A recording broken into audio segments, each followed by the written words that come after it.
알면 알수록 좋다. 놀고 먹으면서도 지적이고 싶은 욕심쟁이 당신을 위한 잡식 팟캐스트 지지익선 지금 시작합니다. 고고싱. 연습하셨죠? 한 3번 정도? 안녕하세요 여러분. 반갑습니다. 네, 지지익선 12번째 시간 시작입니다. 한 주 동안 잘 지내셨나요? 네. 저는 약간 새로운 책들을 요새 읽고 있는데 뭐 항상 책은 읽었지만 새로운 책이라는 게 이제 철학책 말고 다른 분야? 아니면 철학 중에 새로운 책? 철학 중에 더 새로운 책. 딥한 철학적. 그럼 안 물어볼래. 축하드리고요. 아 진짜. 아 이렇게 가는 거예요? 저한테 관심 좀 주시면 안 돼요, 약간? 즐거운 시간 되시길 바라고요. 아니 어떤 철학자? 요번에 그 몸 관련돼 가지고 제가 방송을 했잖아요. 그러니까 녹화를 했잖아요. 지난주에. 그거 관련돼 가지고 좀 보충 독서가 필요하겠다 이런 생각도 들고. 좀 나중에 슐라님이 아름다움을 주제로 한번 해주셨으면 좋겠어요. 아름다움이요? 그것도 재밌을 것 같아. 그렇군요. 저는요. 빨리 일상 얘기해. 내 얘기하고 싶어. 저는요. 제 인생 처음으로 PT를 시작했거든요. 그래서 첫 PT를 그저께 받았어요. 어땠어요? 다리 진짜 찢어지는 줄 알았어. 저 어제까지도 계속 절뚝거렸어요. 걸으면서. 그 일어나 하체해야지 그 현실인가 보다. 근데 원래 피트니스 중에서 그러니까 헬스장에서 하는 것 중에 하체가 제일 힘든 운동이잖아요. 아 그래요? 제일 땀도 많이 나고 아 진짜? 그리고 제일 후유증도 크고. 아 그래요? 아 그래? 상체보다 하체가 훨씬 힘들어요. 자, 지직선 12번째 시간 오늘의 주제는요.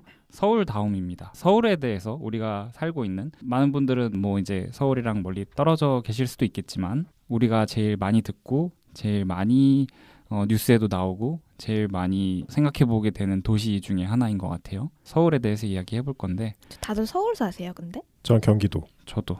저 서울. 저도 경기도. 뭐죠 이분들? 서울이 고향인 사람. 나 서울에서 낳긴 했어. 그럼 서울이 고향인 그리고 거죠. 서울에서 자랐어요. 저는 서울에서 태어나서 곧바로 다른 데로 갔어요. 저도 서울 아니다. 태어나서 서울에 잠깐 왔다가 다시 음. 경기도로 빠졌어요. 다들 근데 활동 반경 다 서울이죠 저희. 녹음도 서울이고. 늘 서울에서 하고 지금도 홍대 연남동에 있고 홍대에서 제일 핫하다는 맛집에 가서 밥을 먹고. 맞아. 그럼 세 분은 약간 다른 데서 오셨다고 해야 되나? 그렇게 얘기하면 좀 그런가? 하여튼 그러면 서울에 대한 느낌이 좀 더 낯설다는 느낌이 있을까요? 아니 근데 저는 서울을 너무 자주 와가지고 이럴 거면 서울 살지 하는 생각을 참 많이 해요. 그러니까. 근데 서울 참 어려운 도시였어요. 저한테는. 제가 고등학교 때까지는 경기도에 있었으니까 서울을 진짜 가볼 일이 없었거든요. 부모님이랑 어디 뭐 가는 거 아니면. 근데 이제 대학생 되고 나서 이제 서울에 있는 대학교를 갔는데 처음으로 저 혼자 서울을 갔던 기억이 있어요. 아직도. 근데 그때 환승을 제대로 못 해가지고 지금 1시간 반이면 가는 학교를 그때 3시간 걸려서 왔었어. 그거 거의 무슨 상경일기 아니야? 진짜 무슨 시골. 부산에서 올라와가지고. 맞아. 그런 경험이 있구나. 저도 보따리 메고. 고등학교 이제 졸업할 때 돼가지고 겨울방학에 그때 당시에도 좀 열심히 살고 싶은 욕구가 있었나 봐요. 의지가 있었나 봐. 그래서 강남에 그 파고다 토익 학원을 끄는 거예요. 그 겨울방학에. 근데 그게 이제 제가 강남을 입문하게 된 계기가 된 것 같아요. 그래서 학원 끝나고 맨날 그 근처에서 혼자 돌아다녀보고 유니클로도 막 강남에만 있었는데 처음 가보고. 서울일기야 서울일기. 그러니까 갑자기 그 생각났어요. 진짜. 그래서 약간 서울 중에서는 약간 마음의 고향 같은 느낌이 있어요. 제일 놀기 편한. 저는 서울에서 자랐어요. 그래서 뭐 딱히. 몇 살까지? 따져볼까요? 그래 얼마나 서울 사람인지 그러니까 한번 알아보자. 저의 첫 기억 있잖아요. 사람의 첫 기억. 그게 서울이에요. 첫 기억이 뭐예요? 그냥 뭐 아기 때 아장아장 걸어가는 그런 기억들 있잖아요. 얼마나 서울에 애기가 서울이라고 기억하지 않을 것 같은데. 그 집이 서울인 걸 아니까. 그리고 이제 뭐 머리 다 컸을 때는 계속 일산에서 살았습니다.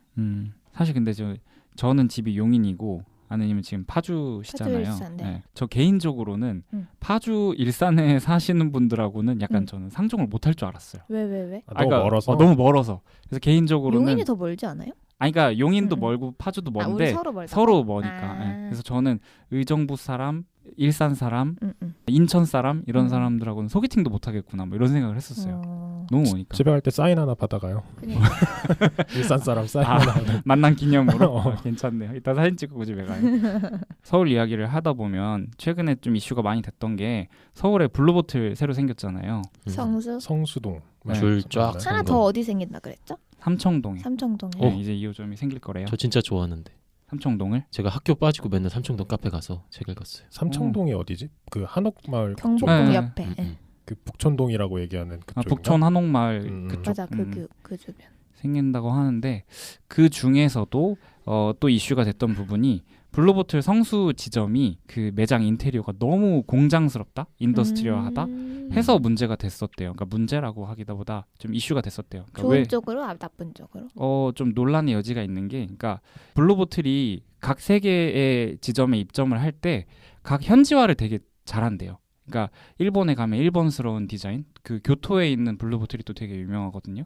그러니까 우리 한국 사람들은 서울에 뭔가 기준이 있었던 거예요. 근데 너무 공장스러워서 이거는 서울답지 않은 것 같다. 이래서 사람들이 반발을 했다가 인테리어를 하신 디자이너 조 나가사카 님께서는 성수동 자체가 약간 공장 부지이기도 했고 이게 서울의 현재와 어떻게 보면 또 미래를 담고 있는 조화로운 디자인이다 해서 공장스러운 디자인을 택했다고 하더라고요.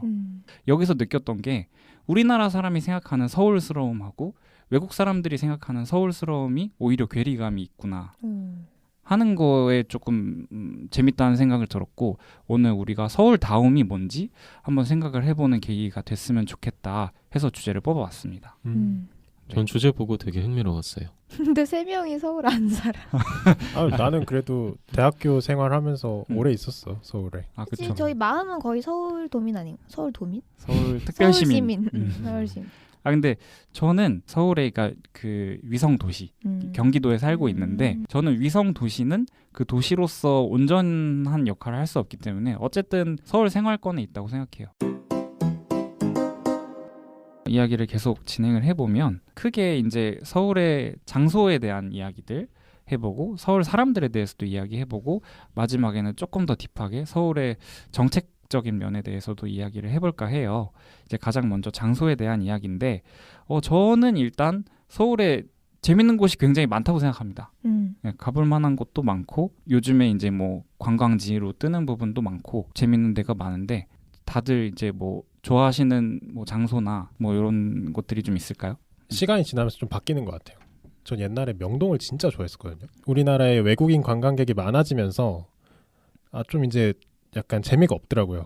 원래 명동이 진짜 재밌는 그 카페나 음식점도 되게 많았고 되게 재밌고 그렇게 사람이 많지 않았어요 옛날에는. 맞아, 진짜 크리스마스 아니고서는. 언제 옛날이에요 이게? 나 대학교 1학년 2학년 때만 그때만 해도. 해도? 한- 아니야, 그때도 중국인도 엄청 많았어요. 그런가? 근데 한 10년 전하고 지금하고 비교해보면 외국인 비율이 진짜 말도 안 되게 많고. 맞아. 옛날에는 데이트 많이 했어요 저 명동에서. 근데 음. 언젠가부터는 외국인밖에 없더라고. 강남으로 좀 옮겼다가 요즘은 또 강남 또 외국인 엄청 많던데. 강남에도 많아요. 많아요. 외국인 엄청 많아요. 싫어하세요? 싫어하는 건 아닌데 외국인이 들어오게 돼서 자본이 집중되면 아무래도 특색 있는 가게들이 많이 없어지고 프랜차이즈들이 좀 줄지어 들어서게 되고 그러면서 좀 재미가 없어지는 것 같아요. 붐비면 좀 싫지 않아요? 그렇죠. 붐비면 아무래도 좀 데이트를 하기에는 좋지 않죠. 북적거리고 그러면. 저도 어렸을 때는 그냥 붐비는 데가 좋았어요. 핫한 곳. 명동도 그래서 자주 갔고 홍대, 신촌 이런 데 좋아하는데 점점 나이 먹으면서 연남동. 연남도 근데 요즘 진짜 많이 북적여졌지만 초반에 한창 뜰 때만 해도 진짜 사람 맞아. 사람 없었거든요. 없었어. 맞아. 그런 거. 그리고 요즘은 좀 이태원에 또 맞들려서 이태원도 자주 가고. 이태원도 엄청 북적이는데 아니야? 그렇죠. 근데 뭔가 명동 북적임이랑 이태원 북적임이 좀 뭔가 느낌이 다른 것 같아요. 그치. 저는 대학가가 좋았던 것 같아요. 대학가 좋지. 맞아. 그러니까 그래? 글쎄 대학가가 뭐가 좋은지 잘 모르겠어. 한번 들어볼까요? 전 그 그래. 젊음에 그게 좋은 것 같아.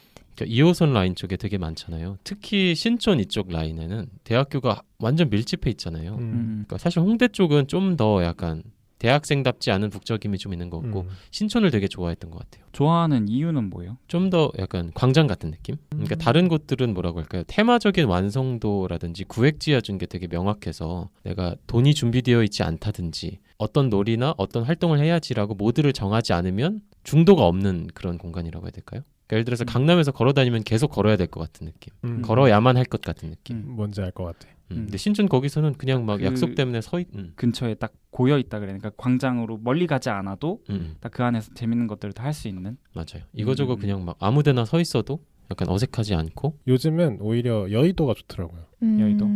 거기 여의도는- 사람 요즘 없던데. 그 여의도 한강공원 쪽은 사람이 많은데 여의도 공원이랑 IFC몰 이쪽은 또 사람이 별로 없어요. 좋은 이유는 그냥 돌아다니기 적당하면서도 놀만한 것들이 많아서. 사람 너무 북적이지 않고 뭐 영화 한 편 보고 밥 한 끼 먹고 공원 좀 돌다 집에 가고 뭐 그 정도? 아느님은요? 저도 계속 생각해봤는데 사람이 너무 붐비는 홍대 이런 데는 점점 안 좋아진다고 했잖아요. 그러면서 제가 요즘 찾는 곳이 약간 이런 데거든요. 을지로, 광화문 요쪽? 근데 그쪽을 좋아하는 이유가 생각해보니까 그렇게 북적이지 않고 로컬한 분위기를 저는 즐기는 것 같아요. 근데 을지로가 엄청 구획이 길잖아요. 어디 쪽을 말하는 거예요? 그 요즘 을지로 한창 핫한 그 골목들 아시죠? 을삼이랑 을입 쪽에 골목골목에 간판 없는 막 카페들, 식당들 몰려있는 그 인쇄골목, 조명골목 이쪽. 그 뺨에도 나왔던 뺨 뭐지 그거? 왓썸맨? 응, 왓썸맨도 자주 맞아요, 나오고. 맞아요. 제가 생각하기에는 서울의 재밌는 곳들 저도 다 좋아하는데요. 왜 재밌다고 느끼나? 특히 이제 외국 분들은 왜 재밌다고 느낄까 생각을 해보면 좀 의외성이 많은 것 같아요. 호텔 앞에는 시장 있고 그 뒤에는 뭐 엄청 빌딩 숲이 또 많거나 완전 옛날 시장 같은 느낌이면서도 또 아까 말한 그런 핫하면서도 약간 로컬스러운 분위기인 것들도 많고 실제로 이제 그 GQ의 에디터분은 서울에 대해서 이런 글을 쓰셨다고 하더라고요. 조선시대의 궁궐과 삼성, 강남의 수많은 성형외과와 빌딩 군집 그리고 북촌 한옥마을의 전통 한옥이 공존하는 이 도시의 음식 문화는 그만큼 다양하다. 노량진 수산시장과 어둑한 골목 술집, 최고급 레스토랑과 힙하게 그지없는 카페 그리고 그 사이에 놓을 수 있는 모든 것이 존재한다 하고 이제 멋있게 글을 써주셨는데 그러니까 뭔가 약간 반전 매력이라 해야 되나? 결국 뒤죽박죽이란 얘기 아니야? 그렇긴 하죠. 믹스 매치. 좀 종잡을 수 없는 느낌이 많아서 맞는 것 같아요, 근데. 사실 서울이 이런 이미지라고 얘기하기가 참 힘든 것 같아요. 맞아. 다른 그 해외 도시들에 비해서 되게 한국적인 것 같지도 않고 그렇다고 엄청 완전 세련된 곳 같지도 않고 완전 도시하지도 않고. 그리고 저는 진짜 광화문 이쪽 지나가면서 항상 느끼는 게 내가 외국인이면 이곳이 너무 좋을 것 같다는 생각을 항상 해요. 바로 옆에 궁궐처럼 궁이 있고 바로 옆에 빌딩 숲이 있고 그런 게 사실 흔치는 않잖아요. 옆에 그렇죠. 또 세종문화회관 있고 맞아요. 세종대왕상도 막 서 있고. 밑엔 또 교보문고야. 그치 갈 데가 많지 은근. 진짜 좋아. 근데 그러니까 제가 오늘 이따가 하고 싶은 이야기 중에도 나오는데 이게 대도시가 되다 보니까 그러니까 도시가 갖춰야 할 많은 것들이 이제 있잖아요. 서울 안에도. 근데 그러다 보니까 이도저도 아니게 되고 너무 특색이 없다고 느껴질 때가 가끔은 있기도 한 것 같아요. 뭐 어디 가나 스타벅스 있고 뭐 어디 가나 뭐 다 이런 프랜차이즈들의 뭔가가 있고 근데 또 이제 외국 사람들은 또 의외라고 느끼기는 하는데 뭐 잘 모르겠다. 뭐 약간 그런 생각이 좀 많이 들었습니다. 그러면 서울을 외국 사람들을 데리고 와서 딱 한 장소만 설명을 해줘야 돼요. 소개를 시켜줘야 돼. 데려가는 거예요? 네. 어디를 데려갈까요? 뭐 꼭 외국 사람들이 아니더라도 내가 서울을 설명하기에 제일 좋은 장소는 여긴 것 같다. 이게 외국인인지 아닌지에 따라 좀 다를 것 같은데. 그럼 뭐 둘 다 얘기해도 괜찮습니다. 외국인이면 난 무조건 경복궁. 경복궁. 약간 이국적이면서 아까 말씀하신 대로 어차피 경복궁도 광화문이잖아요. 그 주변에 빌딩도 있고 뭐 고궁도 있고 그리고 좀만 더 넘어가면은 삼청동 한옥마을 쪽으로 넘어갈 수 있고 다른 타지에서 올라오신 분들이면은 나는 강남에 데려갈 것 같아. 이만큼 발전했다. 아니 이게 그렇다기보다는 서울이다. 이런 느낌. 약간 그 지역의 최고 부촌을 가보는 것도 사실 관광 코스 중 하나잖아요. 그쵸. 난 그런 재미가 있어. 거기 돌아다니는 차들 정말 택시 빼고 다 외제차인 신선한 광경을 볼 수 있거든요. 저는 외국인 친구들 올 때마다 꼭 데려갔던 곳이 연남동이었어요. 그냥 연남동을 좋아해서? 내가 좋아해서. 그런 것도 있고 저는 좀 그런 거 소개시켜주고 싶어요. 로컬한 곳. 그러니까 관광객들이 가는 곳 말고 너가 한국인 친구가 없었으면 못 갈 곳이야 여기가 이렇게 맞아. 소개를 하는 걸 좋아해서 연남동 자주 데려가고 근데 한국을 처음 온다 하면 저 또 광화문이나 이런 쪽 데려갈 것 같아요. 그리고 우리가 외국에 간다고 했을 때 유명 관광지들도 있지만 사실 진짜 가보고 싶은 데는 로컬들이 좋아하는 장소들이잖아요. 진짜 맛집 있잖아. 맞아. 관광지 맛집 말고. 지금 그 앞서 두 분 말씀하신 거 들으면서 계속 생각을 했는데 아무리 생각해도 뭐라고 할까요? 서울 다음에 중심을 표현할 만한 장소가 지금 남아 있을까라는 생각이 들어요. 각각의 모자이크 장소들이 지금 다 사람 취향 따라 세대 따라 다 중심이 되는 곳 같다는 느낌이 들어서 그냥 나 좋아하는데 데려가야 되겠다는 생각밖에 안 들더라고요. 롯데월드 데려가요, 롯데월드. 그럴까? 롯데월드 데려가겠습니다. 롯데월드도 진짜 특이하지 않아요? 왜냐면 도시 안에 보통은 놀이공원을 부지에다 설치하잖아요. 허허벌판에. 근데 우리는 그 자유로 스윙 타면 옆에 빌딩 보이고 너무 신기한 구조인 것 같아요. 근데 롯데월드가 아직도 그거 세계에서 가장 큰 실내 놀이공원인가요? 실내? 진짜? 그게 롯데월드가 매직 아일랜드라고 한 그 방금 자이로 스윙이 있는 매직 아일랜드랑 그 어드벤처로 나눠져 있잖아요. 그쵸. 실내. 근데 제가 기억하기로는 몇 년도까지는 그게 실내 최대 놀이공원이었는데 크기상 지금도 그런지 모르겠네요. 저는 지금 다시 생각해 보니까 예술의 전당 괜찮을 것 같아요. 사당역? 안에서 그 구경 아니면은 그 내부. 주변을 내부를. 거기 주변에 볼 게 없어요, 사실. 예술의 전당 말고는 맞아요. 교통이 아주 좋지 않아가지고. 근데 전 예술의 전당을 전시 보러 되게 자주 가는데 전시만 해도 한 3-4개를 동시에 진행하니까 맞아요. 괜찮은 것 같아요. 저는 이제 외국 사람이 오면 뭐 서울을 설명할 수 있는 제일 좋은 장소 저도 광화문 광장으로 생각을 했는데 광화문 광장이 서울을 설명하기가 제일 좋은 게 서울의 현대사를 특히 설명하기가 좋은 게 제가 최근에도 영화로 봤는데 1987 이제 마지막 장면에도 다 시청 앞 광장에 나와서 막 데모하는 게 나오잖아요. 그러니까 그렇듯이 서울이 지금 80년대 이후로 이게 또 바뀌게 된 계기 그리고 뭐 2002년 월드컵 때도 우리 시청 앞 광장에서 엄청나게 막 응원했었잖아요. 이제 촛불 시위할 때도 다 거기 모여서 막 시위하고 지금도 막 태극기 집회 이런 걸로도 지금 뭐 말이 많은데 어쨌든 그런 식으로 해서 어떤 모양으로든 서울의 현대사를 설명하기가 제일 좋다. 근데 서울에 광장이 생긴 역사가 그렇게 길진 않아요. 아 그래요? 네, 광장이 그렇게 많지 않았어요. 원래 광화문도 엄청 큰 제가 알기로 왕복 한 12차로 정도 되는 그렇죠. 도로였어요. 원래 그게 이제 바뀐 지 얼마 안 됐고 시청광장도 그 서울시청 새로 만들면서 앞에 도로 다 막고 동그랗게 광장 지은 거고. 시청도 이쁘지 맞아. 옛날에 여의도공원도 옛날엔 광장인 거 아시죠? 그쵸. 여의도 공원도 원래는 그냥 허허벌판이었어. 허허벌판? 그냥 아스팔트 깔아놓고 그냥 광장이었고 서울에 유서 깊은 광장은 없는 것 같아.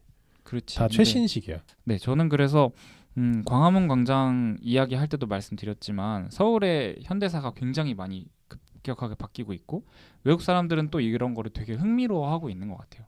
인제야말로 서울이라는 도시가 외국에서도 전 세계적으로도 좀 인정받을 만한 시기가 되지 않았나? 2017년에 우리나라에서 이제 처음으로 미슐랭 가이드를 소개하기 시작했잖아요. 좀 전에 2014년에는 이케아가 이제 우리나라에 들어왔는데 이제야 우리나라가 홈 퍼니싱에 좀 더 관심을 가지게 돼서 시장 자체가 커질 수 있을 것 같다 판단을 해서 이제 그 시기에 들어오게 됐고 좀 더 사람들이 이런 문화 생활이나 더 재미를 찾는 거에 관심을 많이 가지게 되는 시기라고 생각을 했어요. 맞아요. 근데 서울에 이제 좀 뭔가 생존을 위한 도시의 느낌은 많이 없어지고 있는 것 같아요.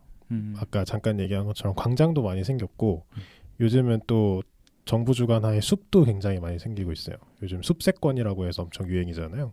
집에서 숲이 얼마나 가까운가에 대해서 관심이 많은데 뭐 서울 숲도 사실 생긴 지 얼마 안 된 거고 맞네. 월드컵 공원 옆 하늘공원 쪽 그쪽도 사실 난지 쪽도 생긴 지 얼마 안 된 거고 최근에 북서울 꿈의 숲 거기도 새로 만든 지 얼마 안 된 거고 그리고 지금 그 용산 미군 기지가 조만간 철수하는데 평택으로 그쵸. 엄청 넓은 부지잖아요. 근데 뭐 박원순 현 서울시장의 의견이긴 하지만 거기를 또 숲으로 바꾸겠다. 뭐 그런 뭐 얘기도 있고 그러니까 옛날에는 진짜 아등바등 사는 도시의 느낌이 강했는데 회색빛 도시라고 막 옛날엔 그랬잖아요. 근데 많이 바뀌고 있는 것 같아요. 제가 서울이라는 주제로 얘기를 한다고 할 때 여러분한테 좀 물어보고 싶은 게 있었어요.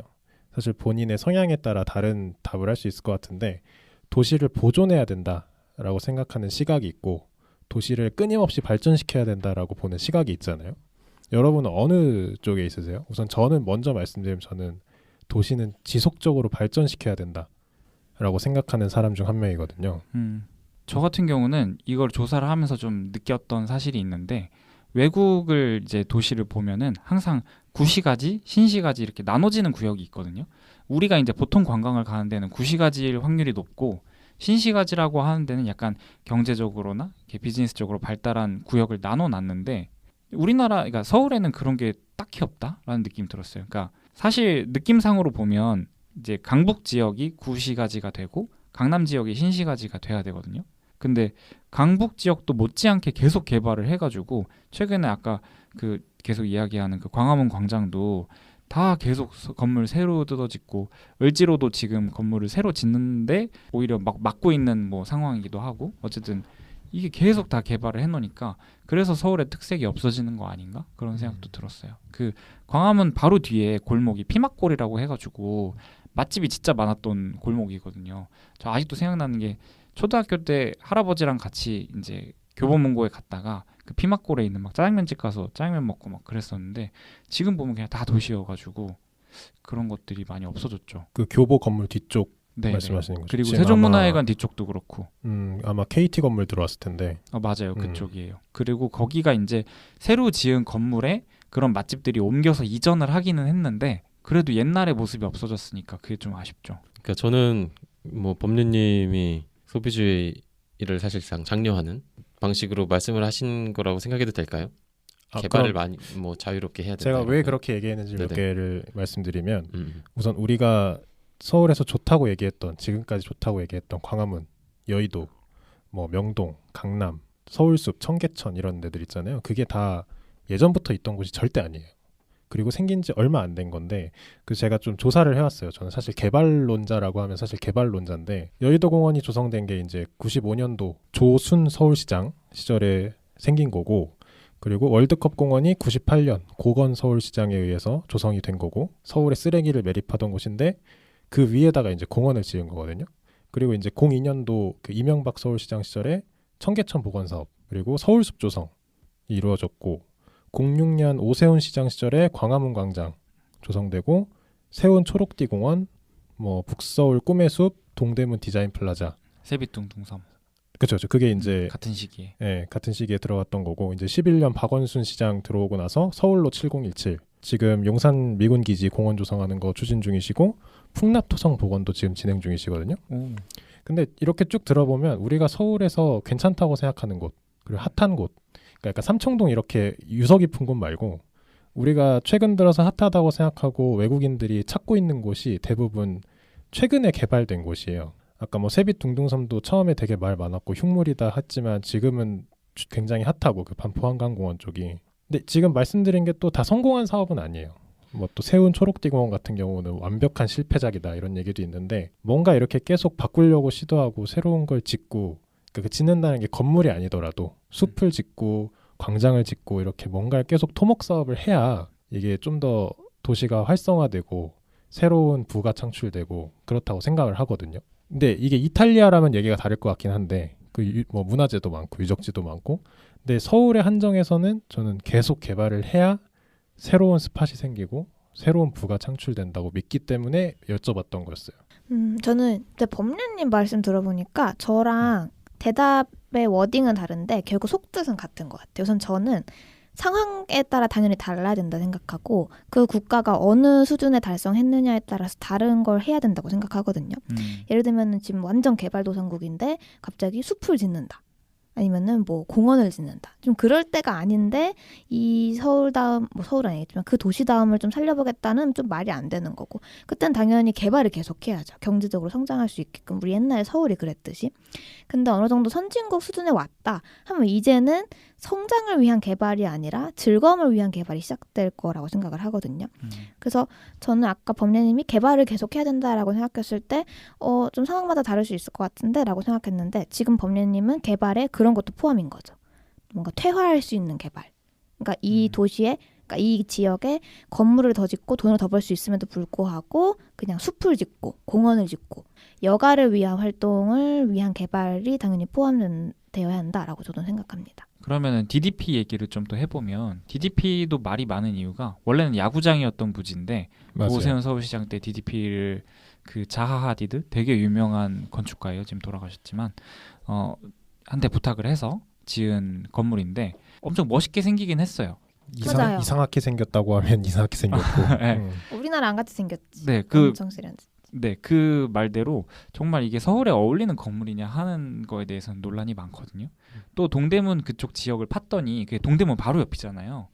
유적이 되게 많이 나왔는데 맞아. 그거를 좀 공사를 강행한 면도 있더라고요. 그래서 그 DDP 밑에 쪽에 가면 예전에 뭐 서울 집터 뭐 해가지고 유리로 막아놓은 데 있어. 네, 맞아요. 그렇게 있는데 오세훈 시장이 임기 내라고 하면 좀 틀릴 수도 있지만 어쨌든 빠른 시간은 빨리 지어야 되기 때문에 좀 밀어붙인 감도 없지 않나? 좀 이런 생각이 들어가지고 아쉽더라고요. 당시에는 되게 논란이 많이 됐는데 지금 이제 완공된 지 거의 10년 다 돼가죠. 근데 지금은 또 재평가를 많이 받고 있더라고요. 지금 어쨌든 건물을 지어놨을 때 그 당시에 지었을 때 가장 핫한 이슈가 그거였어요. 그래서 거기서 뭐 할 건데. 맞네. 근데 생각해보면 그래. 거기가 진짜 미술관도 아니야. 전시관도 아니야. 상점도 아니야. 복합 뭐 노는 공간도 아니야. 뭐 영화관이 있는 거 뭐 이런 게 아니니까. 그래서 엄청 논란이 많았는데 저 최근에 뉴스 보면서 알았는데 DDP가 외국인이 찾는 서울 장소 탑 10에 안에 든대요. 진짜요?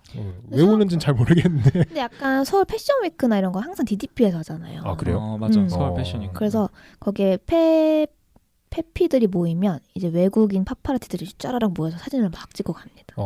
그리고 거기 전시도 많이 해요. 맞아. 저는 DDP 되게 예쁘다 생각했는데 갈 때마다 리프레시 되는 느낌.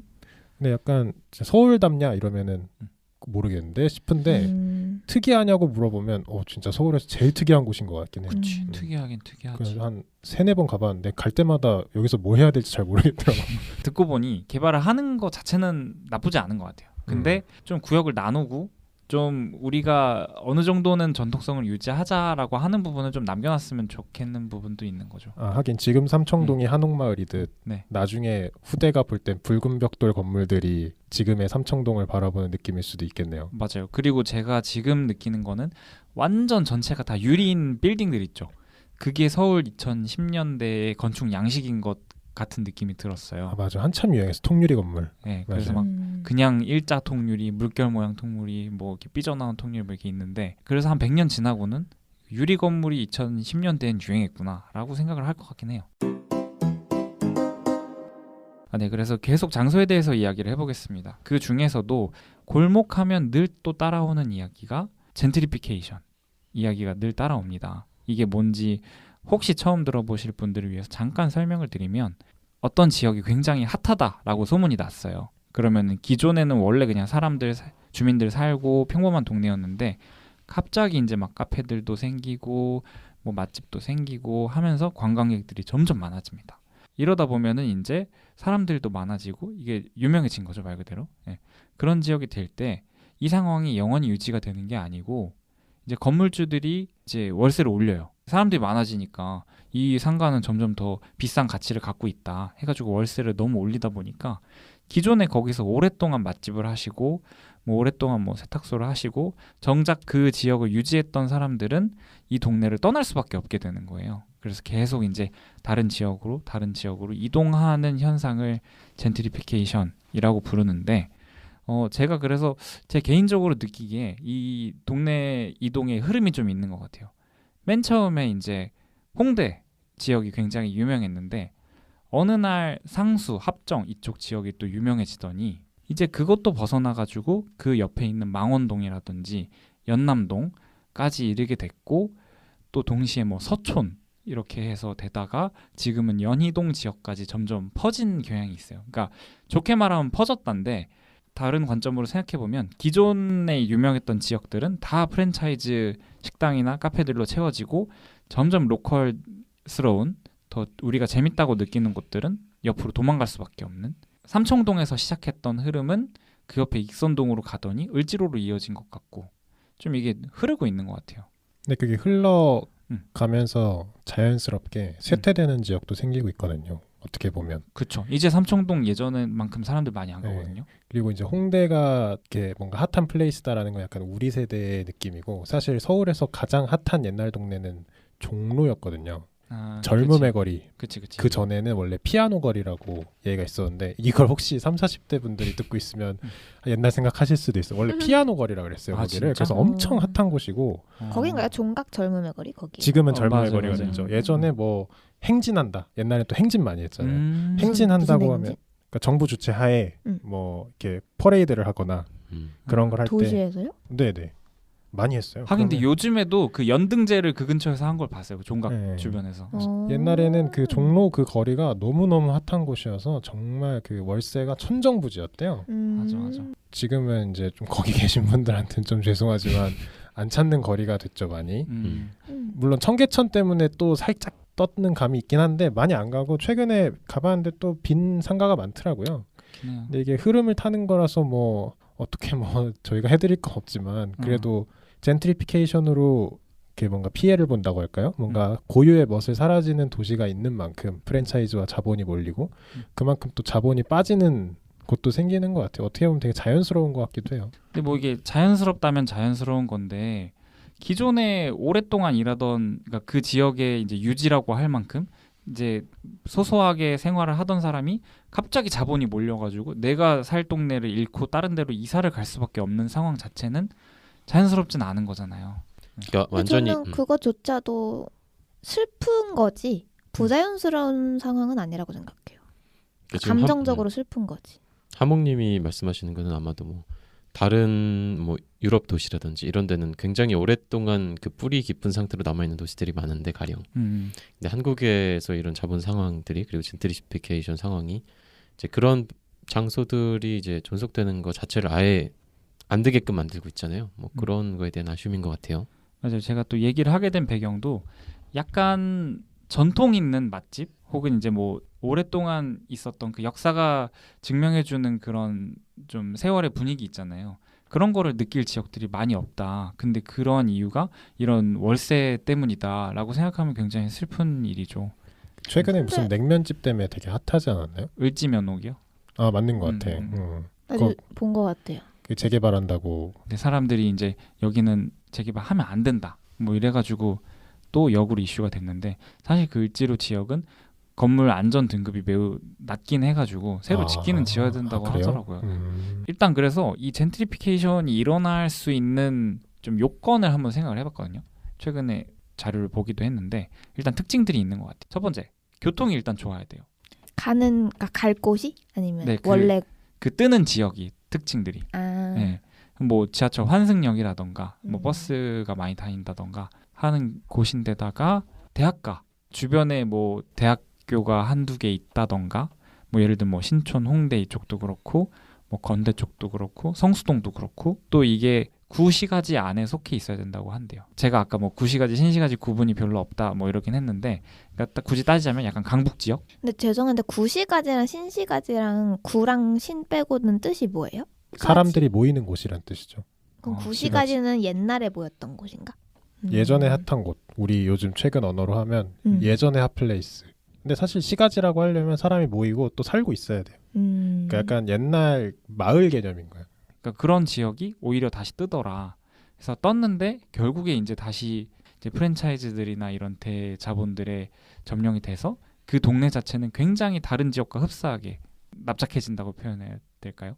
평이하게 되고 결국에 그런 특색들은 증발해버리는. 서울시에서도 이런 거에 대한 해결책을 찾으려고는 하고 있대요. 그래서 박원순 시장 인터뷰를 봤는데 좀 안타깝지만 특별히 할 수 있는 방법은 없다 하고 사실 이게 시장의 그런 논리이기 때문에 돈에 대한 거라서 젠트리피케이션이라는 안경을 끼고 보면 마음이 아프고 약간 그렇지만 반대로 생각하면은 성수동 블루보틀 그것도 이제 젠트리피케이션이 될 거거든요. 왜냐하면 성수동 그 건물 하나 통째로 블루보틀이 들어왔잖아요. 거기에 관련해서도 기사가 나왔어요. 거기 계시던 분들 어쨌든 거기에서 상가를 하시던 분들이 모두 나온 거거든요. 전 빌딩을 다 비워줬다 그러더라고요. 맞아요. 근데 그렇게 보면 마음이 아프지만 지금 그거보다는 성수동에 블루보틀 1호점이 들어왔다는 게 훨씬 핫하잖아요. 근데 사실 이런 약간 자본의 흐름을 정책적으로 혹은 정부에서 뭔가 강제한다? 사실 이거는 개인적으로는 해서는 안 되는 행동이라고 생각해요. 물론 뭔가 역사적 보존 가치가 있어서 그런 논외의 거리나 지역이라면 모르겠지만 그냥 여기가 오래되고 맛집이 많다고 해서 정책적으로 여기에 개발을 금지시키고 해외 자본이나 국내 자본 유입을 막는다? 그거는 글쎄요. 맞는 방향인지는 잘 모르겠어요. 그러니까 유입 자체를 막을 수 없지만 근데 제가 계속 강조드리고 싶은 지점은 우리가 좋아하는 그곳들이 좋아하는 이유를 잃어버리게 되는 현상들이 너무 많은 거예요. 약간 인사동 느낌인가? 네, 인사동도 예전에는 진짜 뭐 전통 뭐 미술품 뭐 이런 거 많았는데 찻집 있고. 네, 근데 결국 다 프랜차이즈들 많고 하면 어디 가나 똑같은 거잖아요. 이게 이제 제가 서울다움을 이야기하는 시점에서 이게 과연 서울다움을 표현할 수 있을까? 할 때는 좀 마음이 안타까운 거죠. 근데 저는 범례님 의견에 완전 동의를 하고, 근데 이게 진짜 감정적으로는 슬플 수 있어요. 왜냐면 뭐 당장 뭐 우리 아빠가 건물을 내줬다. 갑자기 건물주가 월세를 엄청 올려가지고 나오게 됐다. 슬프죠. 근데 어쩌겠어. 우린 자본주의 사회에 살고 있고 받아들여야 된다고 생각을 하고, 저는 이제 하몽님이 지금 그게 과연 서울다움일까요? 프랜차이즈가 계속 진행되는 게 서울다움일까요? 이거는 되게 주관적인 기준이라고 생각을 하고, 오히려 외국인들은 그냥 이게 서울이구나 할 것 같거든요. 여기저기 뭐 파스쿠찌랑 할리스 같은 로컬 프랜차이즈가 많이 깔려 있고, 어떤 곳은 핫해진 만큼 어떤 곳은 쇠퇴하고, 이거는 세대 교체 같은 느낌이라고 저는 생각해요. 거기를 핫하고 즐겼던 분들이 나이를 먹으시면서 다른 젊은 층들은 다른 곳을 찾고 있는데, 그거를 슬프다고 하는 건 그들은 슬프지만 새로 생기는 이 세대들에게는 더 즐거운 일들이 생기고 있는 거거든요. 안타깝지만 어쩔 수 없는 일. 그리고 저는 이게 맞다고 생각이 들고요. 정치적인 방식으로 이런 것들을 이야기할 때, 그러니까 주관적이고 능동적으로 나 자신을 표현할 수 있는 그런 정체성이라고 할까요? 이런 거에 대한 문제를 중요하게 생각하시는 분들, 그리고 삶에서 뭐 전통이라든지 기억의 누적이라든지 뭔가 존엄한 삶, 계속해서 빠르게 움직이지 않고 내가 계속 몸담을 수 있는 공간, 이런 걸 중요하게 생각하는 분들한테는 동일한 공간에 대해서 내가 가능한 한 많은 참여를 할 수 있는 공간, 이런 거를 중요시하시는 분들이 당연히 있거든요. 근데 또 사실 지금 뭐 젠트리피케이션 이런 거는 어려지는 도시, 사실 저 같은 경우에도 되게 뭐라고 할까, 감정이 양가적이에요. 그 예전에는 충청남도 이런 데 살았는데 거기가 이제 시골스러웠거든요. 약간 아파트가 있긴 했지만. 근데 놀이터, 제가 되게 좋아하는 놀이터가 있었는데 오랜만에 거기 갔는데 그게 없어졌어요.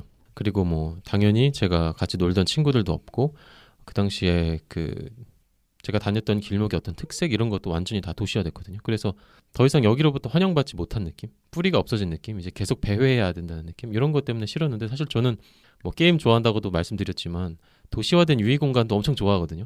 그래서 두 가지를 다 즐기는 편인데, 지금 그러니까 영해지는 도시에서 이제 트렌디한 걸 좋아하는 사람들은 기본적으로 이런 뭐랄까요, 사태에 대해서 크게 문제점을 못 느끼는 것 같아요. 근데 이제 뿌리 박는 삶, 주체로서 약간 이런 걸 중요시하는 분들한테 있어서는 이게 꽤 중요한 문제인 것 같더라고요. 그리고 실제로 철학책에서도 되게 많이 나오고요. 사실 이런 주제가. 저는 이게 어떤 중요함이라고 생각이 드냐면 선호의 문제인 거죠.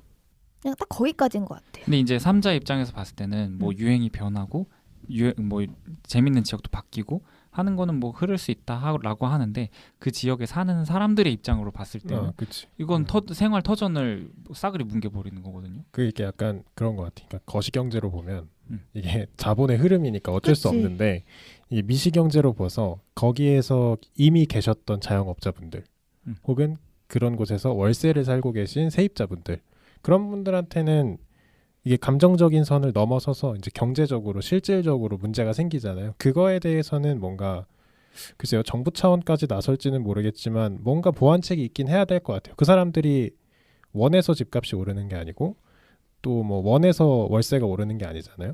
그래서 그런 거에 대해서는 사회적 합의가 필요하다고는 생각해요. 그래서 최근에 스타벅스는 건물주만 좋아하는 프랜차이즈라는 말도 있더라고요.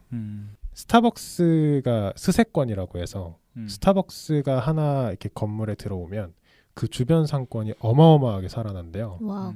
그래서 요즘 스타벅스를 모셔오려는 건물주들이 엄청 많대요.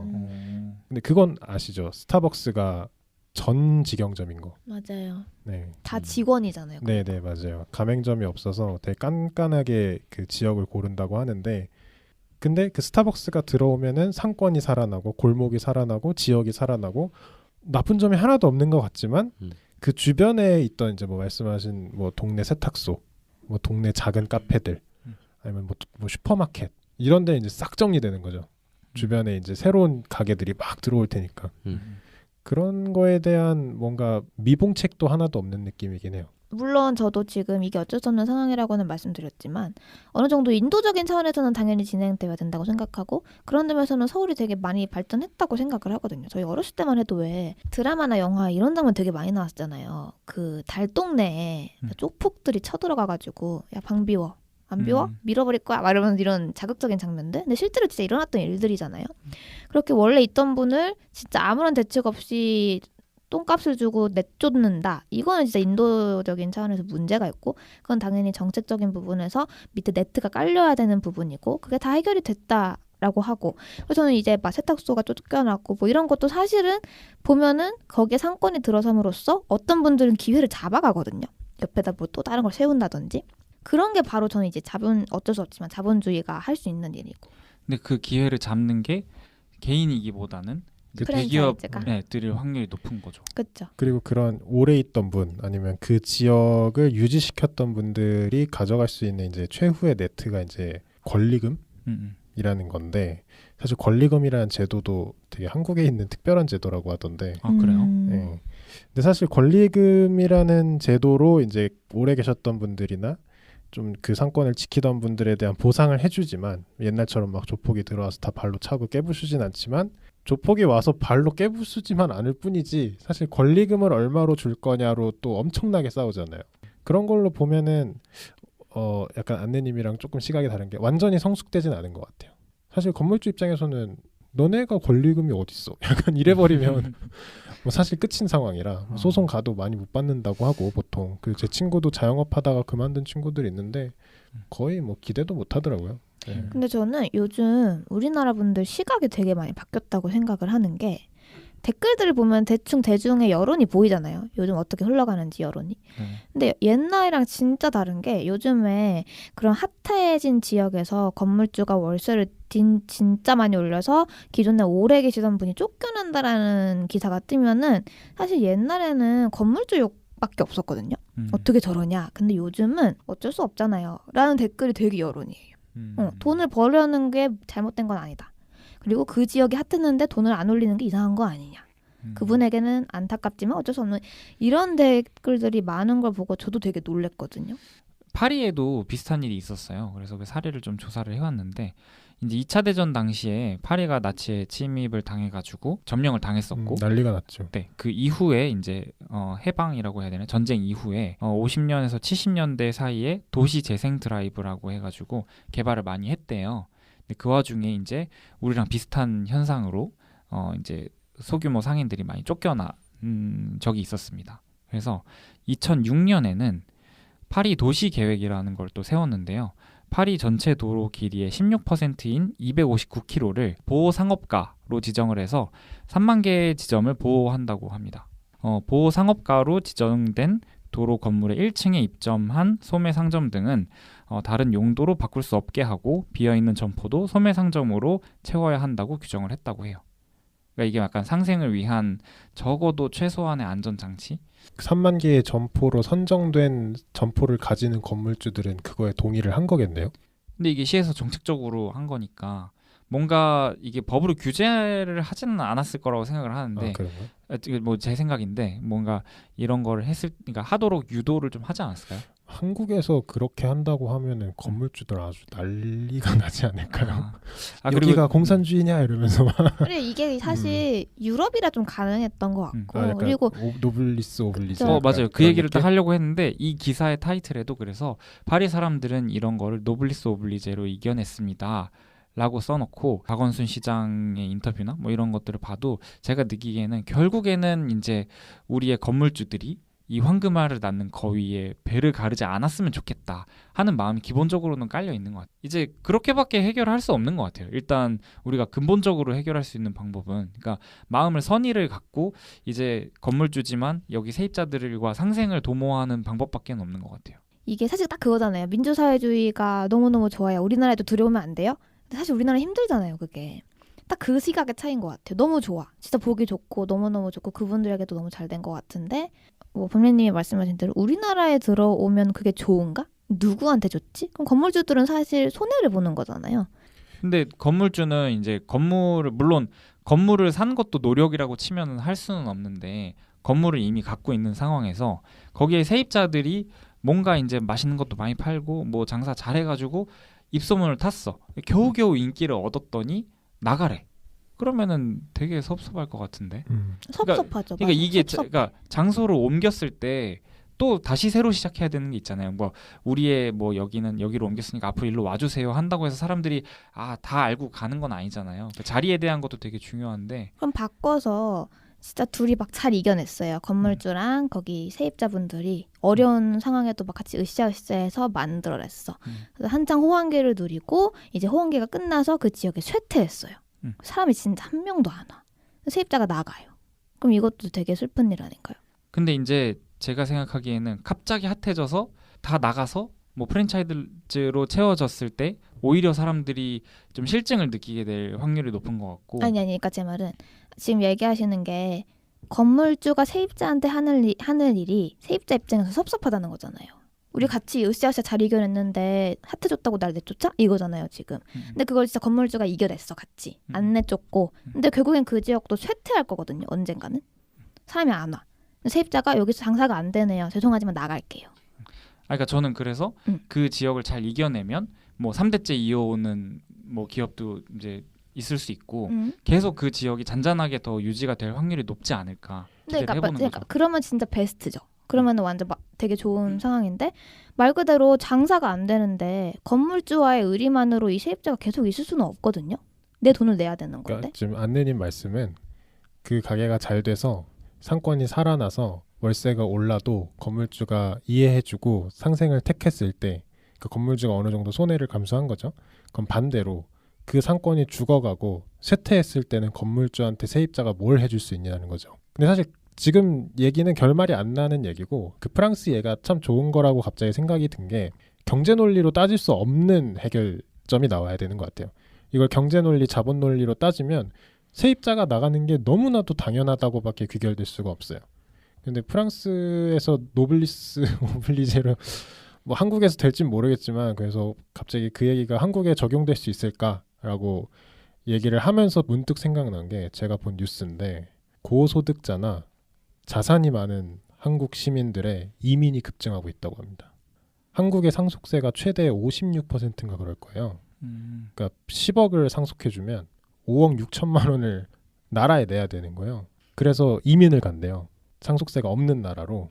근데 이게 물론 그분들도 자기 돈이니까 아까운 건 인정인데 노블리스 오블리제가 이루어질 수 있는 시민 사회냐 한국이 아직 시기상조인 것 같아. 그리고 이게 안 되는 게 딱 이런 거잖아요. 사실 유럽의 사례들을 부분적으로 가져와서 보면은 너무 예쁘거든요. 어떻게 사람들이 저러지 하는데 사실 아시겠지만 유럽은 복지가 잘 돼 있는 국가고 그만큼 시민들이 세금을 미친 듯이 많이 내고 그리고 이 세금이 결국엔 나에게 돌아올 거다라는 믿음이 깔려 있는 곳이고 우리나라는 대표적인 자본주의 나라잖아요. 탑3 안에 드는. 그러니까 이게 완전 다른 거죠. 저는 이게 아까 말씀드렸지만 가능했던 것도 그런 바탕이 너무 오랫동안 깔려왔던 민족인 거죠. 세금도 많이 내고 그리고 내가 돌아오는 것도 많고. 맞아. 그리고 뭔가 역사적으로 기사도 정신을 비롯해서 뭔가 부유층이 베푸는 거에 대한 정신적 교육이 수천 년에 걸쳐서 된 곳이고 사실 유럽은. 그렇죠. 유럽은 그리고 내가 실패해도 사회가 날 안아준다라는 신뢰가 굉장히 강하잖아요. 근데 우리나라는 아예 다르죠. 근데 이제 다르다라고 다르죠. 근데 이제 저도 이제 그 얘기를 들으면서 예전부터 느꼈던 생각은 우리나라가 그 유럽형 복지나 유럽형 사회 모델을 가져가려고 하는 시도는 마음적으로는 갖고 있는데 실제로는 미국적인 경제 모델이나 좀 복지 정책을 따라가거나 이제 그러니까 방향이 궤가 다른데 좀 그 양쪽에서 혼동하는 경우가 많다고는 생각을 했었어요. 그러니까 말 그대로 세입자가 안 나가면 그래도 건물주를 불쌍하다고 여길까? 이건 아니거든요. 네, 저는 제가 볼 때 이게 자본주의 논리 하에서 이미 그렇게 돌아가는데 어떻게 할 거냐라는 거는 제가 봤을 때 안느님이 그거에 대해서 강성하게 주장을 해주시는 거는 안느님이 살아온 관성, 정체성, 방식 하에 그게 잘 맞고 그래서 지금 자본내로 가면 되잖아 라고 하는 그러니까 그 주장이 선행하고 거기에 대해서 어쩔 수 없는 논리를 덧붙이는 걸로 보여요, 사실. 그러니까 무슨 얘기냐면 정치라는 게 애초에 사람마다 서로 원하는 게 다르고 어떻게 살아갈 것인가에 대해서 어쨌거나 공유된 공간이잖아요. 그런데 사람마다 어떻게 살고 싶다는 방식이 달라. 그래서 거기에 대해서 자기 주장을 하고 합의를 찾아가는 과정이잖아요. 그리고 이게 조금 전에 뭐 유럽 모델에 대해서 말씀을 하셨는데 유럽이 실제로 그렇게 되어 있으면 우리도 정치적인 투쟁이라든지 아니면 다양한 의견 그러니까 표시 속에서 실제로 그런 방식으로 변화할 수 있잖아요. 실제로 있죠. 노력을 하면 그리고 점점 더 나아질 수 있겠죠. 물론 이제 이걸 나아진다고 표현하는 건 이제 이런 좀 더 서울다움이라든지 정체성이라든지 뿌리라든지 이런 지속성에 대해서 함께 이야기를 하자라는 사람들의 의견이긴 하겠지만 어쨌거나 제가 생각하기에는 요거에 대해서 뭐라고 할까요? 생각보다 열려 있다라는 약간 그런 생각 속에서 이야기를 하면 좋지 않을까라는 생각이 들어요. 사실 저도 그냥 스타벅스 좋아하고 그 대학가 가도 항상 스타벅스는 무조건 꽉 차 있거든요. 사람이 한 그 인생 속에서도 취향이 바뀌게 되고 그리고 좀 더 빠른 유속 속에서 유의 공간을 이제 자본주의 논리 속에서 살 수 있는 그런 공간 외에도 내가 느림의 일종의 미학이라고 할까요? 아니면 기억이라든지 이런 그 자기 나름대로의 라이프 스타일을 체험하고 싶은 그런 욕구가 생길 수 있잖아요. 그리고 아예 그런 욕구가 굉장히 강한 분들도 있을 수 있고 그래서 이런 것들을 약간 포갑하지 않는 형태로 의견 제시를 자유롭게 하는 상태에서 약간 할 수 있으면 좋지 않을까라는 생각이 들어가지고. 근데 맞아요. 이게 자본 논리라고는 얘기할 수 있지만 저도 지금 이 상태에서는 얘기할 수 있지만 내가 자영업자야. 그럼 진짜 이렇게 얘기 못할 것 같아요. 그죠. 저는 사회민주주의를 되게 좋아하거든요. 우리나라 그렇게 됐으면 좋겠어요. 근데 제가 지금 말을 하는 거는 그런 거를 포갑하고 억압하고 너 아무 말도 하지 말고 찍소리 하지 마 이게 아니라 그 당연히 의견을 낼 수 있고 그거를 받아들이는 뭐 시장이 앉거나 대통령이 앉으면 변할 수 있겠죠. 완전 오케이인데 그 전에 뭔가 건물주를 인성적으로 욕을 하고 뭔가 사람들이 돈을 벌려고 하는 거를 저 사람은 돈에 미친 환장한 사람이다. 어떻게 사람이 저럴 수 있느냐. 이거는 논지가 벗어났다는 거죠. 너무 감정적으로 들어간다는 거지. 우리도 이야기가 지금 뭐 살짝 감정적으로 되는 부분도 있는 것 같고 너무 재밌어. 재밌는데 이 젠트리피케이션 얘기는 여기까지만 하고 다음 이야기로 넘어가 볼까요? 네. 네, 제가 그래서 숫자들을 좀 조사해봤습니다. 우리나라 서울이 다른 전 세계에 있는 해외 유명 도시들과는 어떤 다른 수치들을 갖고 있는지 조사를 좀 해봤는데요. 일단 면적으로 치면 서울이 605제곱킬로미터거든요. 근데 제가 뭐 여러 숫자들을 봤는데 제일 지금 특이한 게 뭐 도쿄도 서울이랑 비슷하고 뭐 뉴욕도 비슷합니다. 조금 더 커요. 근데 파리는 서울 면적의 6분의 1 정도밖에 안 해요. 엄청 작더라고요. 저는 이거를 이번에 알았어요. 베이징 같은 경우는 서울의 2.1배 정도? 엄청 크더라고요. 뭐 워낙 대국이니까 거기. 뭐 다릅니다. 네. 그리고 인구 밀도를 보면 재밌을 것 같은데 한번 여쭤볼게요. 서울, 런던, 도쿄, 파리 이렇게 있어요. 인구 밀도가 어디가 제일 높을까요? 저 서울이 제일 많을 것 같아요. 우리가 약간 그걸 해볼까요? 순서를 맞춰볼까? 그래요. 맞춰봐요. 서울 인천을 묶었고요. 런던 그리고 도쿄랑은 요코하마 바로 옆에 있는 도시. 도쿄 요코하마. 네, 묶어서 하고 파리. 그래서 서울, 런던, 도쿄, 파리. 인구 밀도 몇 명인지가 아니고. 우선 서울이 1일 것 같아요.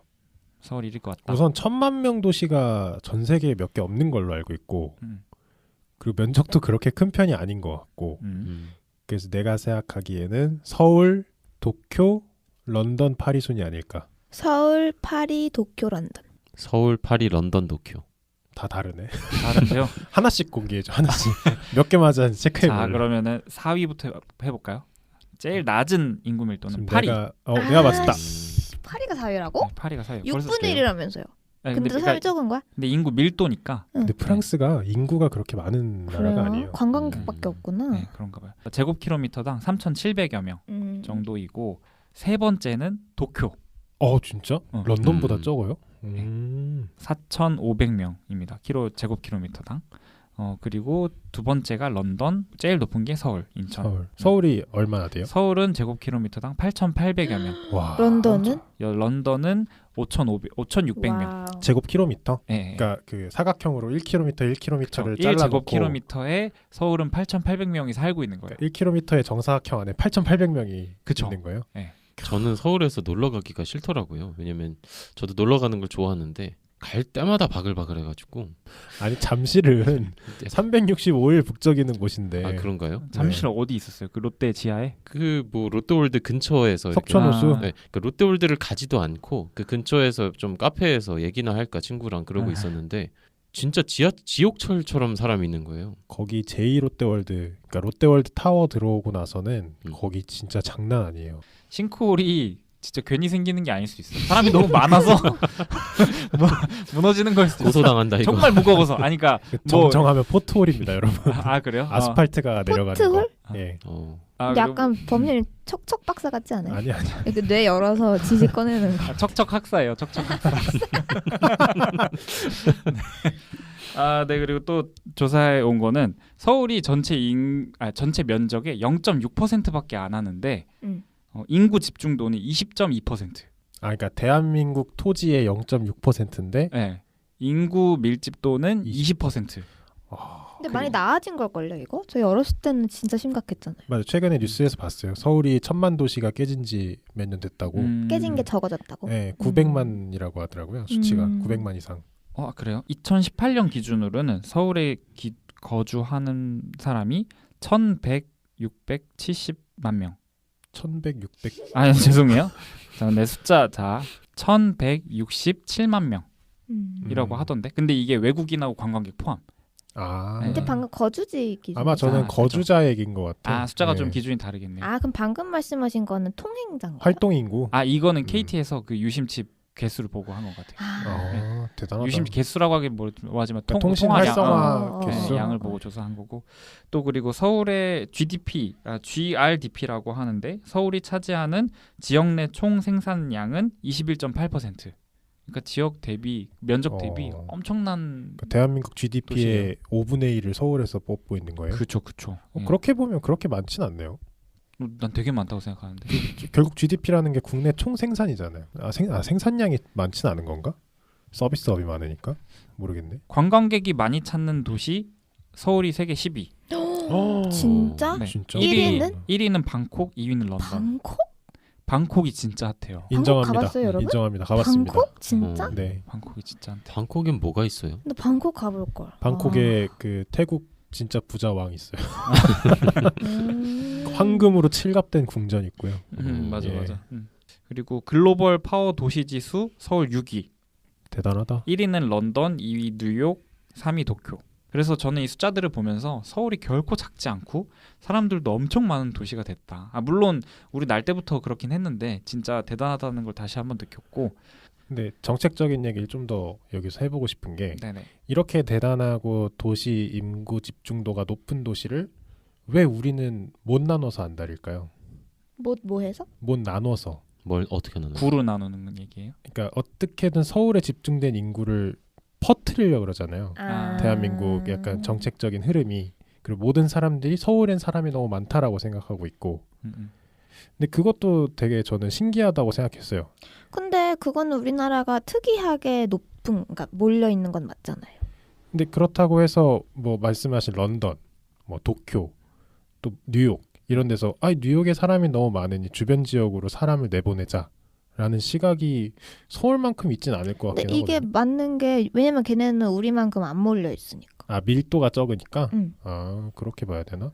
그래서 저는 예전부터 좀 의아했어. 왜 이렇게 서울에 있는 사람을 왜냐면 저희도 빼려고 할까? 부산은 빼려는 움직임이 없잖아요. 네. 두 번째로 큰 도심에도 불구하고. 근데 그만큼 서울이 너무 기형적으로 너무 몰려 있어서 그런 거 아니에요?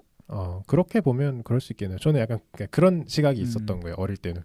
도시가 더 이상 성장하지 않잖아요. 그럼 좋은 건 더 좋게 해야지 이렇게. 그래서 뭐 좋은 걸 더 좋게 뭐 장려해라. 다 서울로 모여. 이런 건 좀 이상하지만 그래도 굳이 막 정부가 나서서 서울을 저렇게 죽일 필요가 있나라고 생각을 했던 적이 있거든요. 근데 서울을 죽이는 게 아니고, 그러니까 서울만 치면 아까 그렇게 많이 사는데 수도권에 사는 사람들까지 합치면은 결코 그러니까 더 많을 거죠. 한 그쵸. 5분의 1 정도? 5분의 1이 뭐야? 훨씬 더 많은 사람들이 수도권 서울에 살고 있을 거라서. 약간 균형 발전 그런 건가? 네. 근데 지도자 입장에서는 그게 맞지 않나요? 그러니까 서울 시민의 입장에서는 그게 무슨 상관이 할 수 있어도 뭐 대통령이라던가 여길 지도해야 되는 사람들은 여기가 너무 몰려 있다? 그러면 약간 본능적으로라도 퍼지게 해야 할 것 같거든요.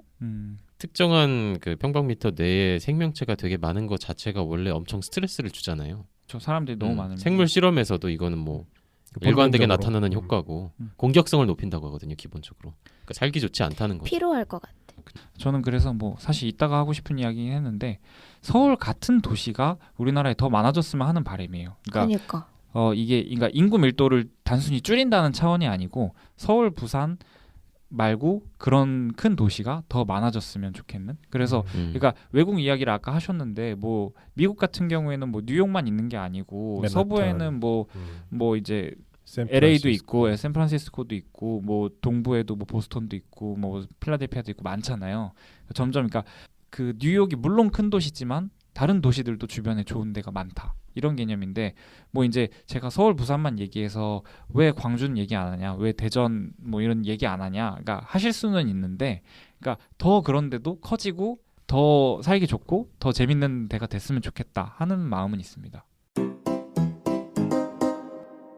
참 외국 문화를 우리가 들여오는 건 잘하는 것 같아요. 그러니까 제가 아까 뭐 특색이 없다 뭐 이렇게 얘기하긴 했는데 외국 프랜차이즈들이 들어오면 결코 망하는 경우가 잘 없는 것 같고, 예를 들어서 저는 무지를 보면서 무인양품을 보면서 일본스럽다라는 생각을 진짜 많이 하는데 뭐 우리나라에 그런 브랜드는 사실 잘 없는 느낌이 들어요. 그렇죠. 이번에 근데 좀 카피하는 브랜드가 생기기는 했죠. 뭐 신세계에서 내는 거.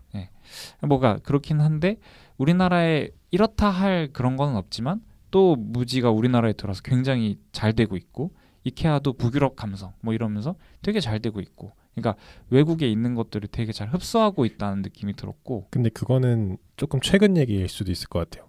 어떻게 보면은 그 지금 말씀하신 결국에는 재화를 파는 업체들이잖아요. 그 이전에 생각해보면 이제 뭐 까르푸. 왜 웃어? 너무 추억이 이름. 맞아. 까르푸가 원래는 프랑스에 있는 마트인데. 우리 같은 세대죠. 맞아. 까르푸 이런 건 그때 까르푸가 굉장히 어색한 마트 중에 하나였어요. 외국계라는 이미지도 굉장히 강했고, 근데 요즘은 외국계가 들어온다 그러면 엄청 환영하는 분위기잖아요. 양재 코스트코가 전 세계 매출 1위인 거 알아요? 진짜? 하긴 거기 앞에 교통 장난 아니에요. 양재 코스트코 본사 사람들도 코리아는 몰라도 양재는 안다고 막 그런 얘기가 있을 정도로 이케아도 난리 나고. 맞아요. 그러니까 옛날에 까르푸, 맥도날드 뭐 이런 애들이 처음 들어올 때랑 지금 외국 자본이 들어올 때랑 의식이 많이 바뀐 것 같기도 해요. 예. 요즘은 엄청 한 반기잖아요. 막 더 들어와 달라고 막 난리를 치잖아. 근데 이건 약간 잘된 케이스들만 나열해서 보시는 것 같긴 해요. 아, 그런가? 왜냐면 우리나라에서만 이상하게 죽 써서 안 돼서 나간 애들도 있거든요. 대표적인 게 월마트. 월마트가 이상하게 우리나라에서만 죽 써서 나갔죠. 그렇죠. 왜냐면 우리나라는 로컬 마트들이 충성도가 너무 높아서. 근데 물론 월마트가 들어온 건 좀 됐긴 했지만. 그 와중에서도 음식 같은 경우는 되게 재밌는 것도 많아요. 혹시 뚱카롱이라고 들어봤어요? 알죠. 아, 이거 이따만한 마카롱? 네, 마카롱인데 그 안에 막 그 크림 엄청 넣고 막 그 안에 마카롱을 또 집어넣고 막 이래서. 난 못 먹겠더라고. 네. 근데 여기 되게 유명한 뚱카롱 집 있어요. 아, 진짜요? 다음에 먹어봐요. 근데 그게 뚱카롱이라는 게 우리나라에서 거의 만든 거고, 원래는 마카롱은 진짜 작고 단 디저트죠, 디저트. 네, 디저트인데 우리나라 사람들은 약간 하나를 먹어도 든든했으면 좋겠는 마음에 그게 좀 더 커졌다 뭐 이렇게 분석하신 분이 있더라고요. 국밥집 마인드. 그래서 약간 한국형이 된 경우고, 아메리카노 같은 경우도 우리나라 요즘에 보면 막 1리터짜리 막 몬스터 아메리카노 엄청 큰 거 있잖아요. 그거 드세요, 여러분? 저는 잘 안 먹긴 해요. 저희 주변에 먹는 사람 못 봤어. 그거 근데 공부할 땐 진짜 좋아요. 그치. 그거 하나 있으면 하루 종일 먹을 수 있어요. 그런 특수한 경우에선 좋겠는데 좀 생각보다 좀 인기 없다 생각했거든요. 근데 약간 저가형 카페들에서 백다방 이런 거. 뭐 더 강조를 하는 것 같고 양이 많다 이런 걸 하는 게 약간 한국형이 된 것 같아요. 어떻게 보면. 그러니까 지금 하고 싶은 말씀이 그건 것 같아요. 외국계 들어와서 한국적으로 바뀐다는 걸 맞아요. 말씀하시고 싶은 것 같아요. 그러니까 외국 브랜드나 뭐 상품들이 정착을 잘 하는 것도 그렇고 한국형으로 변해서 그 와중에 또 새로운 것들이 생겨나는 것도 많은 것 같고. 그건 예전부터 한국인들이 참 잘하는 것 중 하나인 것 같기도 해요. 사실 핫도그도 그렇잖아요. 외국인한테 핫도그라고 하면 이 나무꼬챙이 꽂혀있는 핫도그를 생각하는 게 아니라 빵에 들어있는 빵에 들어있는 핫도그를 생각하잖아요. 그런 것도 있고 또 추러스 같은 것도 한국에서 막 엄청 여러 가지 맛으로 막 또 막 변형해서 나오고. 피자도 피자도 그렇고 피자는 요즘 기괴할 정도로 다양하게 나오던데. 그치, 네. 그러니까 뭐 빨리빨리 변하는 것도 그렇고 사실 아까 제가 한번 드렸던 말씀이긴 한데 모자이크처럼 엄청 서로 다른 취향 그리고 사실 지금은 서울다움이라고 하는 걸 정의하기 위해서 공간적인 정의를 하고 있잖아요. 네. 뭐 어떤 장소가 있고 어떤 장소가 있고 이런 방식으로. 근데 사실 뭐 다른 나라가 어떤지는 정확히 모르겠지만 뭐 어플리케이션이라든지 그러니까 가상공간 커뮤니티에 의해서 약간 내게 되는 그런 부분도 무시할 수 없는 것 같고 아까 뭐 정보가 뭐 빠르게 변하고 다 획일적으로 정치적으로 유사한 거에 관심을 갖고 이런 게 네트워크, 인터넷 네트워크 이런 거 관련된 이야기도 했던 것 같은데 그런 것도 같이 포함시켜서 생각을 해야 될 것 같아요. 서울다움이라는 걸 정의할 때. 그렇죠. 우리는 배달의 민족이죠. 그니까 그것도 네, 서울다운 그런 거죠. 것도. 어떻게 보면. 근데 진짜로 사실 우리나라 분들이 그런 생각 하시는 분들 많거든요. 서울은 뭐 예를 들면 뭐 파리에 비하면 너무 뭐 좀 그래 별로야. 우리나라는 되게 그런 게 없어. 전통이 없어. 근데 진짜로 외국인들이 봤을 때 서울에 혹은 또 한국에 진짜 한국다운 아이템들, 한국다운 생각들, 패션들, 케이팝 이런 게 진짜 예상외로 유의미하게 접근되고 있거든요. 그런 것들도 조금 아시면 좋지 않을까 생각이 들었어요. 맞죠. 사실 그러니까 우리는 대수롭지 않다고 생각하는데 뭐 케이팝도 그렇고 코인 노래방도 그렇고 PC방도 그렇고 우리는 그냥 뭐 가는 거예요. 와 서울에는 이런 것도 있네 할 수 있는 포인트가 된다는 거죠. 제가 PC방 하면은 절대 빼먹을 수 없는 일화가 제가 미국에서 교환학생 다닐 때 네네. 거기에 이제 어떤 수업을 들었냐면 사회 미디어 뭐 이런 수업을 들었어요. 교과서에 이 2페이지에 걸쳐서 한국의 PC방이 사진이 프린트되어 있고 코리안 PC룸 막 이러면서 소개를 하는 페이지가 있어요. 얘는 이게 너무 신기한 거야. 그래서 수업 시간에 그 부분을 나가는데 저는 근데 PC방이 우리나라 건지 그때 몰랐어요. 다 있는 건 줄 알고. 근데 거기 다 미국인들이었거든요. 여기서 뭘 하냐는 거예요. 그래서 PC 컴퓨터 한다. 그래서 컴퓨터를 여기 앉아서 하루 종일 하냐. 그래서 그렇다. 막 음식도 준다. 그러면 되게 신기하더라고요. 코리안 PC룸에서 음식 주문하는 거 진짜 제대로잖아요. PC방 존재 자체를 신기해요. 왜 거기서 하는지 모르겠대. 그러니까 한국 사회에서 저는 가상 공간이 엄청 중요한 역할을 가지고 있다고 사실 생각을 하거든요. 게임 열풍 불었을 때도 그렇고 뭐 우리나라가 괜히 게임 강국이 아닌 것 같기도 하고 뭐 제가 많이 해서 이런 얘기를 하는 건 아닙니다. 근데 진짜 우리나라가 만약에 주입식 교육이 없는 나라였다면 우리나라 분들 진짜 날라다녔을 것 같아. 진짜. 그게 억압하지만 않았더라면. 그러면 여기저기서 엄청 잘 활동하셨을 것 같아. 맞아.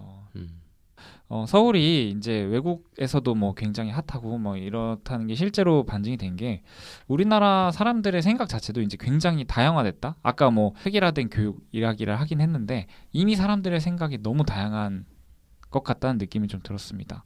일단 뭐 우리가 단일 민족 국가 뭐 이렇게 해가지고 그 프레임이 너무 세가지고 이제 나랑은 다른 사람은 없을 거야. 라고 하긴 하지만 이미 서울 사람들은 너무 다양해요. 예를 들면 일단 이념 대립도 엄청나죠. 그러니까 제가 이거 경험인데 한번 여름에 이제 그 광화문에 있었던 적이 있어요. 근데 같은 날 같은 장소에서 태극기 집회랑 이석기 전 의원 석방기원 콘서트를 동시에 하고 있어요.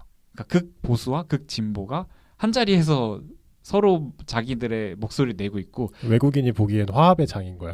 그러니까 진짜 신기하겠다. 그리고 그 옆에서는 서울 퀴어 축제 퍼레이드를 하고 있었어요. 돌아버리는 줄 알았어.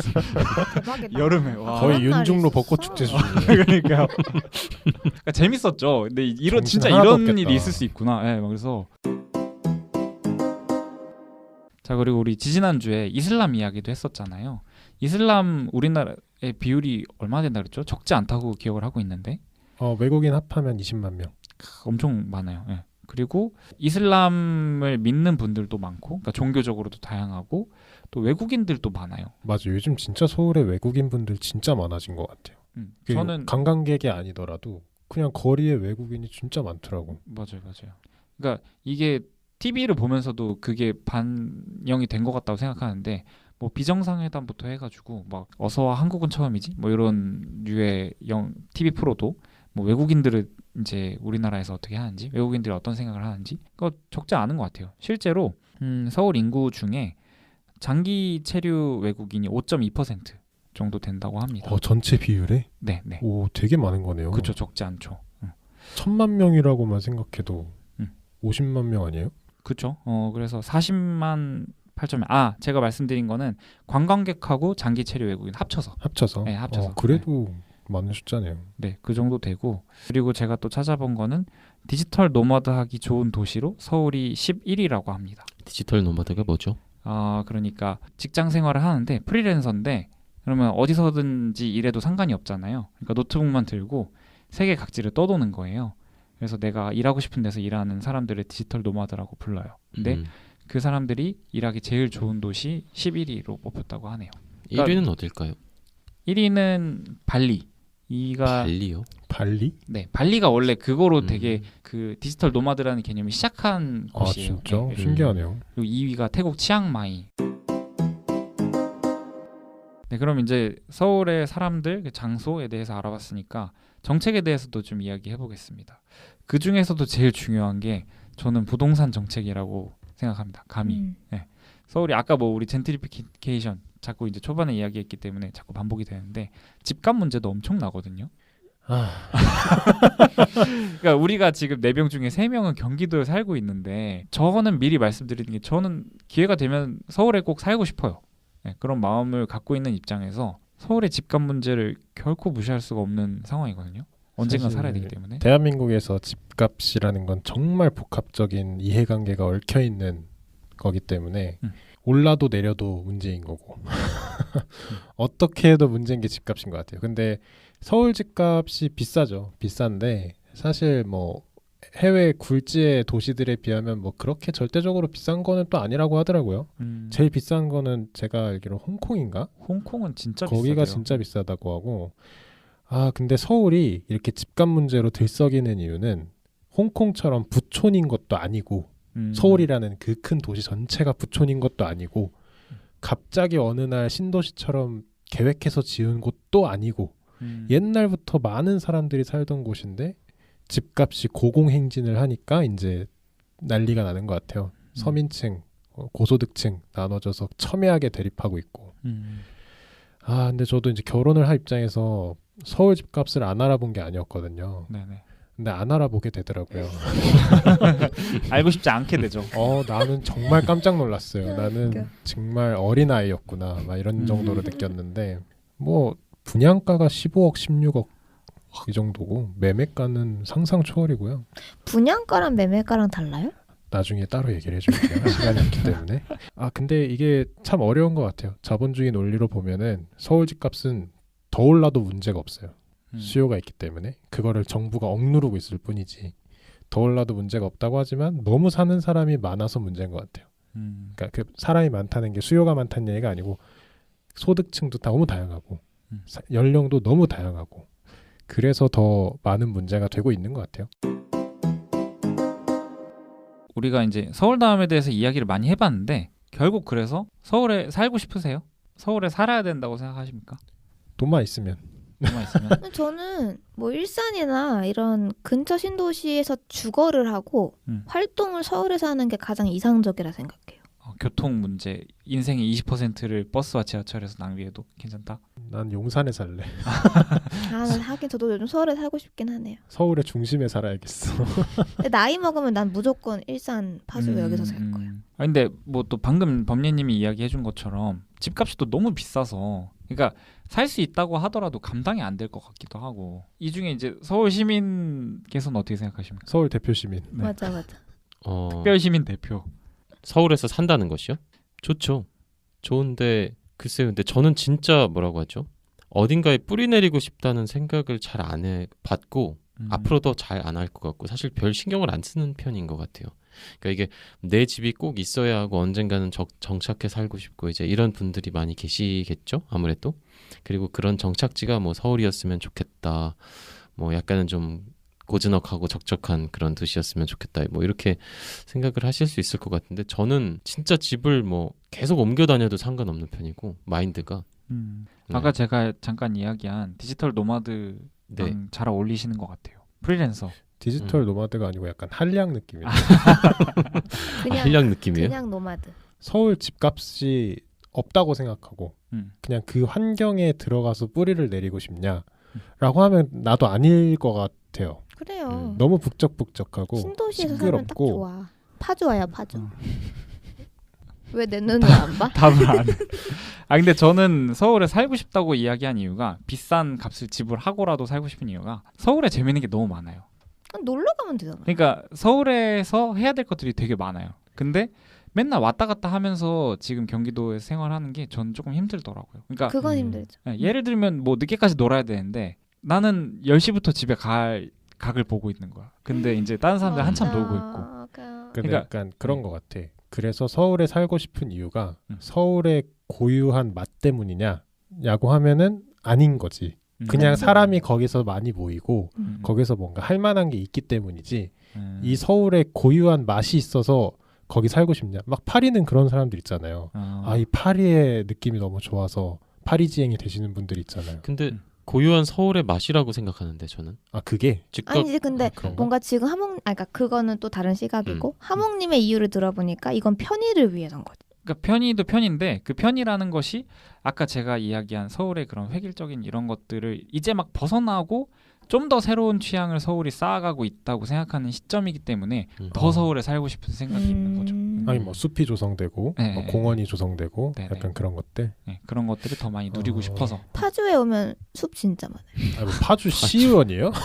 전 파주 부심이 좀 있거든요. 용인에도 산 진짜 많아요. 파주 부심이 좀 있는데 저희 아파트 앞에 논밭이 쫙 있거든요. 그래서 야경이 죽여줍니다.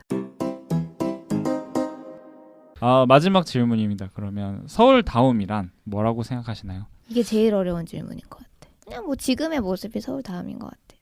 지금의 모습. 빠르게 변화하고 뭐가 뭔지 모르겠고. 저는 수미상관법처럼 느껴지긴 하는데 끊임없이 변하는 게 서울의 모습이라고 생각합니다. 제 대답을 따라하셨네요. 더 개발해야 합니다. 더 토목업에 투자해야 됩니다. 그 완벽하게 개인주의화돼 있고 백화점이나 마트처럼 테마화되어 있는 어떤 시각적인 창구나 공간들이 이렇게 딱딱딱 배열이 돼 있어서 완전히 쾌적하게 개인이 어떤 걸 하고 싶을 때 각각 그것에 접속할 수 있는 즉각 그런 방식으로 되게 최적화된 도시 같다는 생각이 들어요. 맞아. 돈만 있으면 살기 좋은 거. 그러니까 막 예를 들어서 시장 같은 데는 냄새도 다 섞이고 사람들끼리 막 부딪히기도 하고 이러잖아요. 근데 마트나 이런 데를 보면 그러니까 냄새도 완벽하게 통제돼 있고 뭐 이런 거요. 뭐 어느 코너가 딱딱 나뉘어져 있고 그래서 그쪽으로 행해서 이제 가는 사람들 사이에 어떤 뭐랄까 부딪힘이 별로 없고 공론장 같은 그런 느낌도 별로 없고 대신에 거기에 모이게 되면 모인 사람들끼리는 재밌게 놀게 되는 그리고 금방 해치하는 플래시몹처럼 약간 이런 성격이 되게 강한 것 같고 그게 저한테 되게 잘 맞는 것 같아요. 저는. 하몽님은 어떻게 생각해요? 근데 저는 솔직히 잘 모르겠어요. 그러니까 이거를 주제를 잡은 것도 모르기 때문이어서 그런데 이 이야기 끝난 상황에서도 잘 모르겠어요. 진짜 말 그대로 진짜 여기가 서울이죠. 그러니까 외국인이 서울에서 만난 게 아니야. 외국에서 만났는데 한국 사람이야? 서울이 어떤 도시야라고 물어봤을 때 뭐라고 대답해야 될지 모르겠다는 거죠. Do you know 강남 스타일로 시작할 것 같은데. BTS 요즘 BTS예요. 아니 그러니까 강남이 지명으로 들어갔으니까. 그래서 더욱더. 네. 근데 뭐 다만 서울은 분명히 재밌어지고 있어요. 더욱더. 그래서 서울에서 더 잘 살고 싶다. 이런 희망을 담아봅니다. 오늘 정말 재밌었고요. 재밌었습니다. 재밌었고 재밌었던 시간. 많이 취했어 지금. 집에 보내야 돼 지금. 누가 보낼 거야. 사실 서울에 대해서 얘기하면은 더 얘기할 수 있을 것 같아요. 근데 그만큼 대한민국에서 큰 도시고 큰 의미를 담은 도시고 우리 인생에서도 큰 부분을 차지하는 곳인데 여러분의 많은 분들의 의견을 들어볼 수 있는 것 같아서 유익한 시간이었습니다. 저는 조금 전에 뭐 되게 서울을 호의적으로 생각한다고 밝히기도 했는데요.